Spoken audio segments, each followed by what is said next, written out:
Hello people, my name is Krishna Mohan and you are watching chem talks. आज की video हम लोग बात करने वाले हैं importance of vaccination and vaccination hesitancy among people. और इस वीडियो में हमारे साथ दो गेस्ट भी जुड़ेंगे, दोनों डॉक्टर हैं। पहले डॉक्टर हैं डॉक्टर सर्वेश गुप्ता, जो कि कमला नेहरू के सीनियर सर्जन हैं, और जो हमारे दूसरे गेस्ट हैं डॉक्टर विवेक पांडे, वो है डिपार्टमेंट ऑफ पल्मोनरी मेडिसिन में है, स्वरूप रानी हॉस्पिटल प्रयागराज। तो आज की वीडियो में हम लोग काफ़ी सारे क्वेश्चंस को भी डिस्कस करेंगे जो हमारे पास आए थे, और जो लोग इंस्टा पे नहीं देख पाए हैं वो लोग यहाँ पे देख सकते हैं, फेसबुक देख सकते हैं, ठीक है। और इंस्टाग्राम पे IGTV सेक्शन में मैंने वीडियो डाल दी है, तो आप लोग तीनों प्लेटफॉर्म में से कहीं भी जाके इसको देख सकते हैं। उम्मीद करते हैं कि ये वीडियो आपको अच्छी लगेगी, तो बिना टाइम वेस्ट किए सीधा चलते हैं वीडियो के ऊपर। Hello sir, good evening, welcome. Thank you. Welcome welcome. तो सबसे पहले हम लोग इंट्रोडक्शन करा देना चाह रहे हैं जो भी हमारे गेस्ट हैं। आपके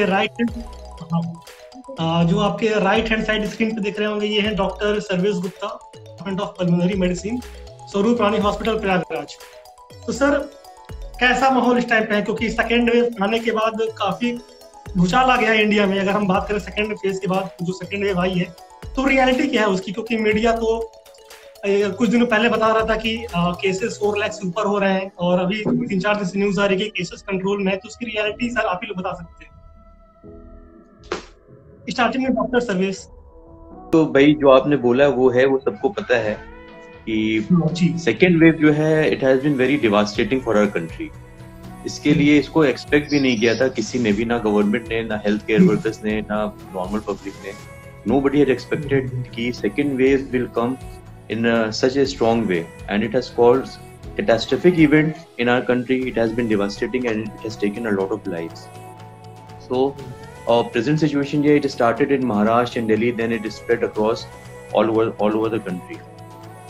The thing is, in any pandemic, like in this case, earlier also various pandemics has come. So it is documented that after first wave, second wave and third wave, usually we have documented 3 waves, and second wave is the hardest. It hits hardest, and that is what has happened in this case also. यहाँ पे भी जो second wave आई है वो बहुत ही devastating रही है presently. So और अभी इसको prevent करने के लिए, इसके बचाव के लिए सबको बहुत ध्यान देना है। What we have to do is we have to follow the COVID appropriate behavior for this. जो सबको पता है कि हमको हैंड सैनिटाइजर यूज करने हैं, हमको प्रॉपर फेस मास्क लगाने हैं, हमको proper face social distancing maintain करनी है। We have to avoid going to crowded places. We have to avoid getting people accumulating at one places. ये सब चीजों को हमें ध्यान देना है। And the most important weapon that we have right now is vaccination. The vaccination program is one of the biggest program in the history of India that our government has launched this time. We have to be a part of this program, and I'm very thankful to Game Talks for arranging a talk on this important issue of vaccination. जब भी vaccination ongoing, so that more and more people can get aware and they can clear doubts, whatever doubts they are having regarding vaccination. So vaccination, this is the most important. Moving towards the next question. सबसे पहले हम आपका शुक्रगुजार हैं कि आप दोनों ने कीमती वक्त अपना निकाल के हमको दिया, और हमारे जो भी डाउट्स हैं उसको आप लोग सॉल्व करेंगे। तो विवेक सर से मेरा अगला क्वेश्चन है। जी सर। हाँ, तो विवेक सर, मेरा क्वेश्चन आपसे कि क्या सेकेंड वेव की पीक आ चुकी है कि क्या आना बाकी है अभी? इस प्लेटफॉर्म को बुलाने के लिए हम आपको धन्यवाद कहना चाहते हैं। Thank you sir.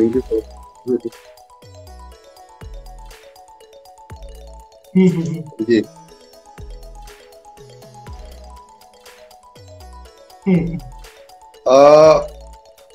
जैसा कि आपने पहले बताया कि 4 लाख केसेस पर डे आ रहे थे, जो हम लोगों ने भी देखा, और उस समय मैं खुद ही कोविड ICU ड्यूटी में पोस्टेड था। तो उस समय बेड की अवेलेबिलिटी इलाहाबाद शहर में भी थोड़ा मुश्किल हो गई थी, लोगों को मिलने में बेड अवेलेबिलिटी कम पड़ रही थी। सारे बेड्स भरे हुए थे, मरीजों को परेशानी हो रही थी बेड एक्वायर करने में, और मतलब कुछ न्यूज़ेस ऐसी आ रही कि लोगों को बेड नहीं मिल रहा है, ट्रीटमेंट नहीं हो पा रहा है due to unavailability of bed. फिर गवर्नमेंट ने लॉकडाउन किया, तो हम अगर इसको माने कि अगर ये लॉकडाउन के असर से वेव केसेस घट रहे हैं, और जो कि आ रहा है साइट्स पे भी आ रहा है कि केसेस 3 लाख के नीचे आ गए हैं। और ग्राउंड रियलिटी आपने पूछा था, तो ग्राउंड रियलिटी भी रियली है कि केसेस घटे हुए हैं। अब बेड इजिली अवेलेबल हैं, कुछ बेड वैकेंट भी पड़े हैं, और किसी भी मरीज को बिना बेड अवेलेबिलिटी की वजह से इस त्रासदी में सफर नहीं करना पड़ रहा। तो अगर ओवरऑल हम देखें सिनेरियो, तो पीक शायद इससे ऊपर होती अगर गवर्नमेंट लॉकडाउन ना करती। गवर्नमेंट ने बहुत अच्छा पहल लिया कि उसने लॉकडाउन लगाया, सेमी लॉकडाउन ही लगा, लेकिन उससे केसेस की तो सर हमारे जो नंबर्स थे वो डिक्रीज हुए। और अगर ये ऐसे रहा तो हम रियली मानेंगे कि पीक आ चुकी है, और अब ये कुछ दिनों के बाद डिक्रीजिंग ट्रेंड में जाएगी। तो सर मेरा सबसे पहला क्वेश्चन सर्विस सर के लिए, एक मेरे फ्रेंड है धर्मेंद्र सिंह नाम है उनका, और रिसेंटली उनको कोविड-19 से उनको अफेक्ट हो गए थे, लेकिन उनकी रिकवरी हो गई है। तो उनका क्वेश्चन ये है कि रिकवरी होने कितने दिनों बाद वो वैक्सीनेशन के लिए अप्लाई कर सकते हैं? पहला क्वेश्चन उनका यही था। देखिए, इसमें है रिकमेंडेशन है कि आप 2 महीने के बाद, after 8 weeks you should get vaccinated. ठीक है, तो अभी 2 महीने के लिए उनको वेट करना चाहिए, 2 महीने के बाद he should. Okay sir, Vivek sir, दूसरा क्वेश्चन मैं आपसे पूछना चाहता हूँ। एक हमारे कलीग है मानव शुक्ला, उनका क्वेश्चन है, does Covishield vaccine has any side effects? Because in most areas of UP Covishield is being given to common folks. जी सर।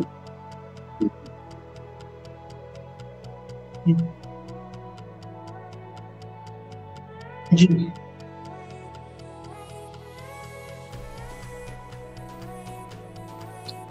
कोविशील्ड वैक्सीन और कोवैक्सीन दोनों ही किसी भी वैक्सीनेशन के कुछ अपने कॉमन साइड इफेक्ट होते हैं। साइड इफेक्ट्स भी कैटेगरी में बटे हुए हैं, सब माइनर साइड इफेक्ट होते हैं, कुछ मेजर साइड इफेक्ट होते हैं।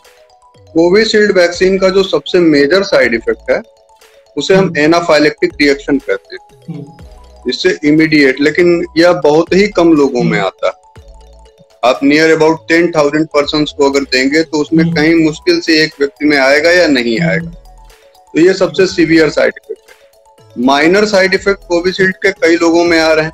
माइनर साइड इफेक्ट में होता है कि जिस इंजेक्शन साइट पे आप लगा रहे हैं वैक्सीन, वहां पे आपको रेडनेस हो सकती है, पेन हो सकता है। कॉमन सिम्टम में आपको हेडेक हो सकता है, सर में दर्द रहेगा, जिसको कॉमन भाषा में अगर कहें तो सर में दर्द, हल्का बुखार आ सकता है, शरीर में दर्द हो सकता है जिसको बॉडी एक कहते हैं। तो ये सब common side effect. Serious side effect documented है, लेकिन बहुत ही कम लोगों में देखने को मिला है। तो कुल मिला के ओवरऑल वैक्सीन सेफ मानी जा रही है। कॉमन साइड इफेक्ट काफी लोगों में आया, मतलब नियर अबाउट 20% पॉपुलेशन में वैक्सीनेशन के बाद आया, लेकिन उससे घबराने की जरूरत बिल्कुल नहीं। उससे घबराने की जरूरत नहीं है। आपको हल्का हेडेक हो रहा है, फीवर आ रहा है, बॉडी एक हो रहा है, तो आपको जब वैक्सीनेशन सेंटर पे आप जाएंगे, आप लगाएंगे, तो आपको जो वहाँ पे डॉक्टर रहेंगे वो खुद ही एडवाइस करेंगे कि आपको अगर ऐसा सिम्टम आता है तो ये 1 या 2 दिन रहेगा, उससे ज्यादा नहीं रहेगा। और आप उस दौरान पैरासीटामोल 650 या 500 mg यूज कर सकते हैं, और उसको लेने के बाद जब बुखार उतर जाए या बॉडी एक कम हो जाए तो having occasionally cough in 2 to 3 hours post covid, how much time will we take to get rid of it? Survey sir, और क्वेश्चन आया हुआ है। अच्छा, पोस्ट कोविड। हाँ जी जी जी। देखिए, पोस्ट कोविड फीवर, कफ का परसिस्ट करना, मतलब बहुत सारे पेशेंट्स में देखा गया है कि कोविड एक बार रिजॉल्व हो जाता है, रिकवरी हो जाती है, उसके बाद भी खांसी आती रहती है इसमें। तो इसमें आपको क्या करना है, इसमें कुछ चीजों का आपको प्रिकॉशन लेना है। प्रिकॉशन के तौर पे आपको जैसे ठंडी खट्टी चीजें अवॉइड करिए, जो हम लोग नॉर्मली करते हैं खांसी पे आने पे। और खांसी में एक बहुत अच्छी चीज देखी गई है, मतलब बहुत अच्छा एक जो ट्रीटमेंट है, इफेक्टिव ट्रीटमेंट है इसमें।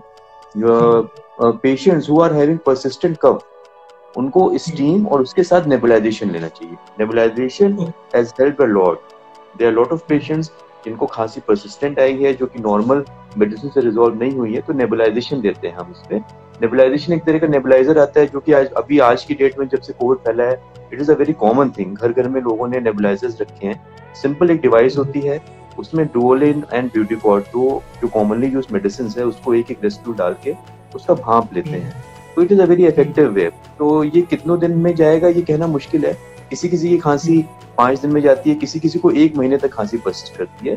तो इसमें बहुत डरने की बात नहीं है। अगर आपको बाकी सिम्टम्स नहीं आ रहे हैं, अगर आपने कुछ इन्वेस्टिगेशन कराए, जैसे मार्कर्स कराए हैं, सीटी सीवियरिटी स्कोर कराया है, और उसके बाद आपने कुछ ब्लड टेस्ट कराए हैं, प्लस बाकी के सिम्टम्स में अगर आपको रिलीफ और आप कोविड नेगेटिव हो गए, उसके बाद भी अगर आपको खांसी आ रही है तो आप स्टीम लीजिए, स्टीम के साथ आप नेबुलाइजेशन लीजिए, इसमें आपको बहुत हेल्पफुल मिलेगी। एंड देयर सब कफ सप्रेसेंट्स आल्सो, कि आपका अगर कोविड नेगेटिव हो गया है तो कोविड नेगेटिव के बाद you can take the help of some cough suppressants also which will help you in decreasing the cough. तो एक बार आप कोविड नेगेटिव हो गए, रिकवर हो गए हैं और कफ आपको थोड़ा आ रही है, तो उसमें आपको घबराने की जरूरत नहीं है। Steam, nebulise of cough in a few days. Exact कितने दिन में होगा ये कहना मुश्किल है, क्योंकि बहुत लोगों को खांसी एक महीने तक आ रही है, कुछ लोगों को एक हफ्ते में जा रही है, but nothing to worry, it will subside in a few days. जी सर। विवेक सर, अगला क्वेश्चन मैं आपसे करना चाहूंगा। इंद्रनील सर का क्वेश्चन है, जो नॉर्दर्न फुटबॉल एकेडमी के फाउंडर है, हेड कोच है। उनका क्वेश्चन ये है कि after taking both the doses of vaccination I came to know that about deaths of people, kindly clear. Indranil sir का क्वेश्चन है, I came to know that about the deaths of people, kindly clear. क्या फिर से repeat करेंगे? After taking both of vaccination,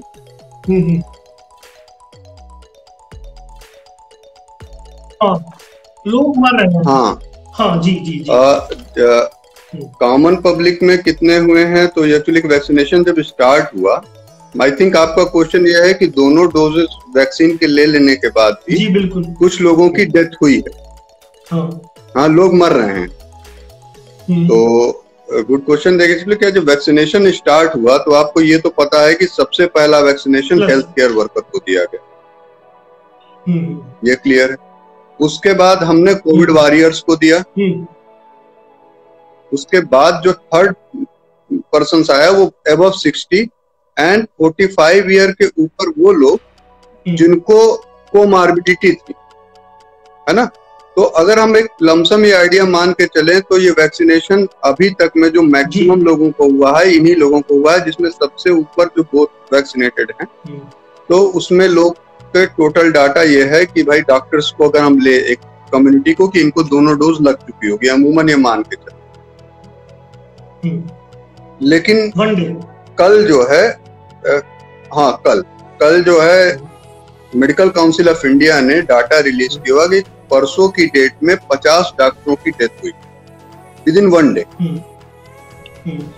लेकिन उसके साथ ही parallel में जो है एमसीआई ने इसको क्लैरिफाई किया है कि उस 50 में से सिर्फ 3% लोग, 3% लोग ही, मतलब वो लोग तो डॉक्टर ही थे, तो सिर्फ 3% लोग फुल्ली वैक्सीनेटेड।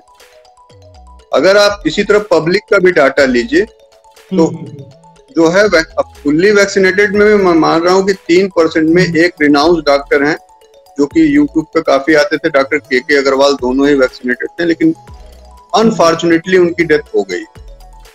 तो डेथ के कई कारण है, ऐसा नहीं कि वैक्सीनेटेड पर। अगर हम किसी भी डाटा को एनालाइज करने के लिए 1 या 2 लोगों का एग्जांपल नहीं ले सकते, डाटा की वेरिएबिलिटी आएगी। हमको एक प्रॉपर नंबर ऑफ सैंपल्स ज्यादा होने चाहिए, सैंपल लार्ज होने चाहिए।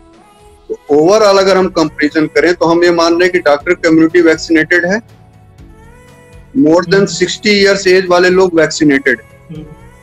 अब हम इन्फेक्शन में देख रहे हैं, फर्स्ट जो वेव आई थी उसमें आप अगर मोर्टिलिटी देखेंगे तो मोर देन 60 इयर्स की मोर्टिलिटी ज्यादा थी, और डॉक्टर हाई रिस्क जोन में थे, सबसे ज्यादा वायरल लोड से इन्फेक्टेड थे, तो उनकी भी फर्स्ट वेव में मोर्टिलिटी ज्यादा थी। ठीक, लेकिन अगर सेकेंड वेव को हम ओवरऑल एनालाइज करें, क्योंकि किसी भी डाटा को अगर आपको एनालाइज करना है तो एक लार्ज सैंपल होना चाहिए। सैंपल साइज अगर छोटा हो जाएगा तो फिर सही रिजल्ट नहीं मिलेगा, वेग रिजल्ट मिलेगा। तो अगर हम ये सेकेंड वेव को अगर थोड़ा सा कॉन्शियसली ऑब्जर्व करें तो इसमें मोर देन 60 ईयर की मोर्टिलिटी घटी है, maybe due to vaccination. Doctors की मोर्टिलिटी और सीवियरिटी दोनों घटी। मतलब सेकेंड वेव में अगर मान लीजिए एग्जैक्ट डाटा तो मुझे भी नहीं पता, लेकिन अब अपने कॉलेज का बता सकता हूँ कि 150 से ज्यादा जो है मेडिकल कॉलेज है सारे हॉस्पिटल में 150 से ज्यादा डॉक्टर इन्फेक्ट हुए जी। मोर्टिलिटी मात्र 1 है जी जी जी, मोर्टिलिटी मात्र 1। तो अगर 150 में से 1 मोर्टिलिटी आप कह रहे हैं तो परसेंटेज 0.5% हो गया, है ना, परसेंटेज 0.5% हो गया। और अगर सीवियरिटी देखें, सीवियरिटी मुश्किल से 2 या 4 डॉक्टरों में हुई, बाकी सारे 145 डॉक्टर सेफ निकल गए। तो ओवरऑल जो है ये अगर कहा जाए कि this is effect of vaccine, और इसी को गवर्नमेंट कह रही है, वैक्सीनेशन से आपकी सीवियरिटी कम। अब दूसरा चीज, अगर सिंगल केस में आप जाएंगे तो भाई उसकी पास्ट हिस्ट्री देखना, कहीं उसको कोमार्बिडिटी तो नहीं थी, कहीं उसको डायबिटीज शुगर तो नहीं था, प्रीवियस कोई डिजीज तो नहीं थी जो इस कोविड होने के बाद एग्जैगरेट हो गई, यह भी तो हो सकता है। ओल्ड एज का कोई असर पड़े, ओबेसिटी का असर पड़े। लेकिन ओवरऑल अगर लार्ज सैंपल को देखें तो वैक्सीन लगाना फायदेमंद। वैक्सीन लगाने से मरीज कम सीवियर हो रहे हैं, इन्फेक्ट हो रहे हैं, नो डाउट इन्फेक्शन हो रहा है, लेकिन सीवियरिटी बहुत ज्यादा कम हो रही और डेथ बहुत ज्यादा कम हो रही। तो कहीं ना कहीं वैक्सीन लगाना और वैक्सीनेशन से, यही डाटा हमारे अगर फॉरेन से कंपेयर करें तो वहां भी आ रहे हैं कि वैक्सीनेशन के बाद जो थर्ड वेव आई है उसमें केसेस कम हुए। हम भी यही एक्सपेक्ट कर रहे हैं। इस पे मैं एक चीज आपको मतलब I would like to say something, क्योंकि उनका वीडियो थोड़ा पॉज हो गया है। देखिए, इसमें जो आपका क्वेश्चन था ना कि वैक्सीन लगाने के बाद लोगों की मोर्टेलिटी हो रही है, ये एक बहुत ही जेन्युइन क्वेश्चन है जो कि कुछ लोग ने, भाई सोसाइटी में लोग ने ऑब्जर्व किया है। तो इसमें देखिए जो मोर्टेलिटी हो रही है बेसिकली ये दो हम लोग पार्ट में असेस करते हैं।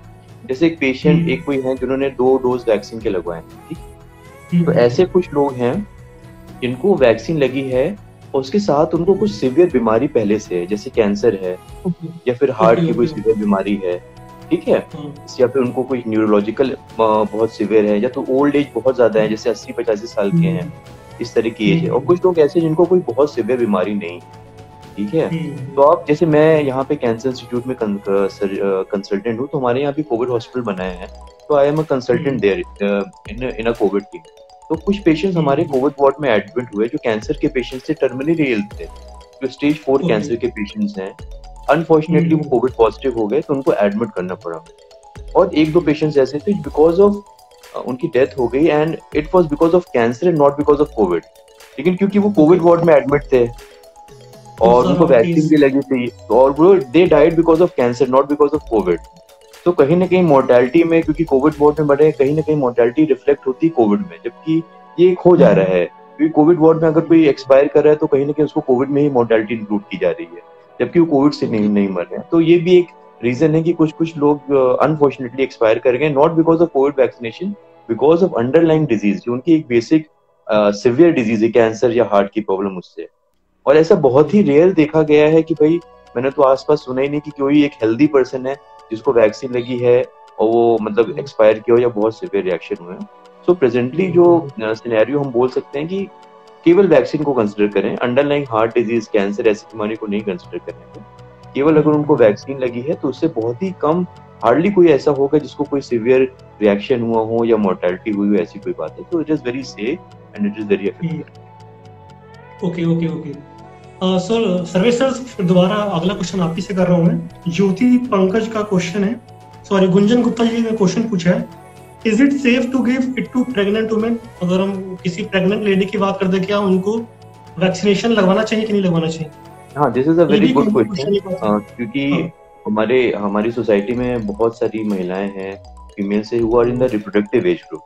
या तो वो प्रेगनेंसी एक्सपेक्ट कर रही हैं, या तो वो प्रेग्नेंट हैं, और या तो फिर वो प्रेग्नेंट हो चुकी हैं, उनकी डिलीवरी हो गई and they are breast feeding their children. तो ये क्वेश्चन हमसे कॉमनली पूछा जाता है। तो जहां तक है ऐसी लेडीज की बात कि जो अभी प्रेग्नेंट नहीं हुई है, तो उनमें रिकमेंडेड है भाई you should take vaccine. Who are not pregnant right now, maybe they are in the reproductive age, they should take vaccine. और इवन अभी रिसेंट कुछ गाइडलाइंस ये भी आई हैं कि जिनकी प्रेगनेंसी हो गई है, जो डिलीवरी हो गई है, at the time of breast feeding भी ऐसा बोला जा रहा है they can take vaccine just after delivery.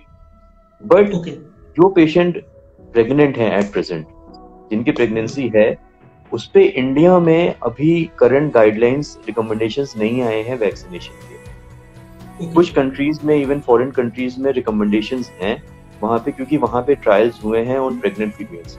But India में यहाँ पे कोई सॉलिड ट्रायल्स नहीं हुए हैं, कोई सॉलिड एविडेंस नहीं है जिसके बेसिस पे हम कुछ बोल सकें एज डॉक्टर्स कि प्रेग्नेंट फीमेल्स में वैक्सीन लगवानी चाहिए कि नहीं। रिसर्च चल रहा है, स्टडीज चल रही है, मे बी इसका आंसर हमें इन नियर फ्यूचर में मिलेगा, प्रेग्नेंट फीमेल्स में वैक्सीन लगनी चाहिए। लेकिन हाँ, जो प्रेगनेंसी नहीं हुई है जिनकी, उनको लगवाना है लेडीज को, और जिनको प्रेगनेंसी हो गई है इवन इन ब्रेस्ट फीडिंग, अब रिसेंट कुछ अथॉरिटीज ने रिकमेंड किया है इवन इन इंडिया कि आप डिलीवरी हो गई है उसके बाद इवन ब्रेस्ट फीडिंग के टाइम पे आप दे सकते हैं, वैक्सीन लगवा सकते हैं। बिकॉज जहाँ पे जो हम वैक्सीन यूज कर रहे हैं उसमें कोवैक्सीन है जिसमें डेड वायरस है, और कोविशील्ड है जो दूसरी वैक्सीन, ये दो वैक्सीन है, उसमें हम यूज करते हैं डीएनए मटेरियल यूज करते हैं अगेंस्ट द स्पाइक प्रोटीन। सो यहाँ पे हम लाइव वायरस नहीं यूज करते दोनों वैक्सीन में। सो ब्रेस्ट फीडिंग में it is considered to be safe and they can use it. Okay. तो सर एक और क्वेश्चन, विवेक सर आपसे मैं क्वेश्चन करना चाहता हूँ। ये क्वेश्चन श्वेतांग मिश्रा जी ने पूछा है। इनका क्वेश्चन ये है कि अगर हम 2 डोजेस लग रही हैं फिलहाल तो अभी कोवैक्सीन और कोविशील्ड की, तो इनका क्वेश्चन ये है कि अगर हम एंटीबॉडी जो होती है वो पहले डोज के बाद बनना स्टार्ट होती है कि दूसरे डोज के बाद बनना स्टार्ट होती है हमारी बॉडी? एंटीबॉडी पहले डोज के बाद बनना चालू हो जाती है। ओके। लेकिन एंटीबॉडी एक सिग्निफिकेंट थ्रेशोल्ड लेवल के ऊपर बनेगी तभी हम जो है वैक्सीन से सेफ रहेंगे। ओके। ठीक है। तो उस सिग्निफिकेंट थ्रेशोल्ड को क्रॉस करने के लिए हमको 2 डोजेस की आवश्यकता है। तो जो रिसेंट गाइडलाइन वो कह रही है कि आप फर्स्ट डोज के बाद भी आपकी इम्यूनिटी कुछ बिल्डअप हो जा रही है जो आपको कोविड इन्फेक्शन की सीवियरिटी से बचाएगी। लेकिन जो वैक्सीन की इफिकेसी है कि जो कितने अच्छे तरीके से वर्क करेगी, कितनी इफेक्टिव हो, वो टोटल इफिकेसी जो है वो 2 डोजेस के 3 वीक्स के बाद आएगी, कंप्लीट इफिकेसी, जो कि कोविशील्ड के लिए आपको कहा गया है कि 62% है और कोवैक्सीन के लिए 81%। तो ये 2 डोजेस के बाद के डाटा। अगर सर हम लोग इसी में मेरा क्वेश्चन में ऐड करना चाहता हूँ, अगर हम स्पुतनिक वी की बात करें जो रसिया से वैक्सीन आई है सर, उसकी इफिकेसी रेट 91% बताई जा रही है, तो 91% है। हाँ, तो ये भी क्या इसके में 2 डोजेस लगेंगे, सिंगल डोज में काम हो जाएगा? स्पुतनिक वी के 2 डोजेस हैं जो कि 3 से 12 हफ्ते के बीच में लगते हैं। अच्छा, तो 3 वीक्स का गैप होगा दोनों डोजेस के बीच में? हाँ, 3 वीक्स मिनिमम गैप होना चाहिए। Okay, thank you sir. तो सर एक क्वेश्चन है, इन्होंने वैक्सीन लगवा ली थी, शाश्वत नाम है इनका क्वेश्चन ये है कि सर्वेश सर आपसे मैं क्वेश्चन कर रहा हूँ, if someone has asymptomatic Covid infection and went for vaccination, what could be the after effects? Asymptomatic COVID infection and he went for vaccination. See, if a person is having COVID infection, right, whether it is symptomatic or asymptomatic, he should not be vaccinated, number one thing. But there are few cases where since the person is asymptomatic, he is not having any symptoms, so sometimes they don't know that they are having COVID infection, so by mistake they are going and getting vaccinated, right? Okay. So I think you can understand, right? If the person is not having symptoms, right, there are few people who have got tested even if they are asymptomatic, but since in their family members some people have got positive, so they are getting tested, they are going to get tested and they are coming out to be positive, right? So they do know their status. But there are some people who are asymptomatic, they are not having fever, cough, cold, but they are having COVID infection. So they don't actually, they are having COVID infection but they don't know because they are not having symptoms and they are going and getting vaccinated, right? So in that case you can't do anything. Once they have got vaccinated, it is all that you have to take precautions. But the thing is that in this case there is mixed immunological response in the body. Sometimes this can be a bit complication can arise in these cases, because some of my relatives also, they were having asymptomatic phase, and once they have taken vaccine and they were having persistent fever, Today they have taken vaccine after they have started getting fever for the next 2, 3, 4 days. So we have get them tested and they came out to be positive.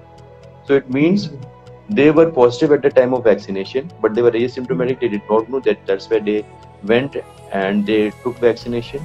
After that, after vaccination, they came to know that they are positive. So in that case, you have to follow the standard protocol of treatment. Okay. Like in mild cases, what we are seeing, we are taking doxycycline, ivermectin, or FebiFlu we are giving. Or if the case moderate or severe disease arises, we have to follow the normal protocol. That is, there's no difference in treatment protocol. There's no difference in isolation. But it can be a bit worrisome thing because the body develops a mixed immunological response. Body is having immunological response against vaccine as well as natural COVID infection both. Right? So that is the thing that we have to be a bit more cautious in such patients who are and they are having COVID infection. We are not recommending them to take vaccine for at least for 2 months. Okay. तो sir next question मेरा विवेक sir से. Sir government ने अभी Covishield के जो दोनों doses के बीच का जो गैप है वो काफी बढ़ा दिया है, तो लोग इससे कंफ्यूज हो रहे हैं कि उनको एक्चुअली में डोज कितने दिनों बाद लेना है कोविशील्ड के केस में. जैसा कि कोविशील्ड जो एस्ट्राजेनेका की है, उसका अगर आप खुद रिकॉर्डेड पैम्पलेट पढ़ें जो वैक्सीन आती है और जो गाइडलाइंस है वो कहती है कि कोविशील्ड वैक्सीन आप 4 हफ्ते से 12 हफ्ते के बीच में ले सकते हैं. इनिशियल में 4 वीक था. 4 वीक यानी मतलब नियर अबाउट 1 मंथ के डिफरेंस में गवर्नमेंट अलाउ करती थी जब उसके लिए कहा था. अब उसको बढ़ाकर गवर्नमेंट ने 12 वीक कर दिया है ना. जो रिसेंट में अभी लोग वैक्सीनेशन कर रहे हैं उसको 3 महीने बाद की डेट मिल रही है. लेकिन ये ड्यूरेशन पीरियड होता है, किसी भी वैक्सीन का ड्यूरेशन पीरियड होता है कि अगर उस ड्यूरेशन पीरियड के अंदर ली गई तो वो सेफ है और उसकी एफिकेसी 2 डोज के बाद उतने ही % रहेगी. और ये कोविशील्ड के लिए आपका 4 से 12 हफ्ते है और कोवैक्सीन के लिए 4 से 6 हफ्ते है. जैसा आपको मैंने स्पुतनिक वी के लिए बताया था कि वो जो है 3 हफ्ते से 12 हफ्ते का. तो इसी गाइडलाइन को फॉलो करते हुए गवर्नमेंट ने ड्यूरेशन ऑफ डेट बढ़ा दिया है due to easy approach of customer. Public को अगर आप 4 हफ्ते के बाद एक साथ बुलाइए तो भीड़ बहुत ज्यादा हो जाएगी. जी बिल्कुल. लोगों के और हम जिस चीज को कंट्रोल करना चाहते हैं अपने ही मोटिव से उसे बढ़ा देंगे. तो इस समय फोर्स आउट किस पे करना है? मास्क लगाइए, सोशल डिस्टेंसिंग रखिए, हैंड सैनिटाइज करिए और वैक्सीनेशन को फॉलो करना है. तो गवर्नमेंट ने इस भीड़ को कंट्रोल करने के लिए इस ड्यूरेशन को बढ़ा दिया जिससे 12 वीक कर दिया. 12 वीक ड्यूरेशन के अंदर आता है. इसकी इफिकेसी 12 वीक के बाद भी 62% ही रहेगी. चाहे 4 वीक के डिफरेंस पे लीजिए चाहे 12 वीक के डिफरेंस पे सेकंड डोज लीजिए, इफिकेसी उतनी ही रहेगी. अब उससे ज्यादा ड्यूरेशन नहीं हो सकता, उससे कम ड्यूरेशन तो बिल्कुल नहीं हो सकता. ज्यादा ड्यूरेशन पे लग सकती है.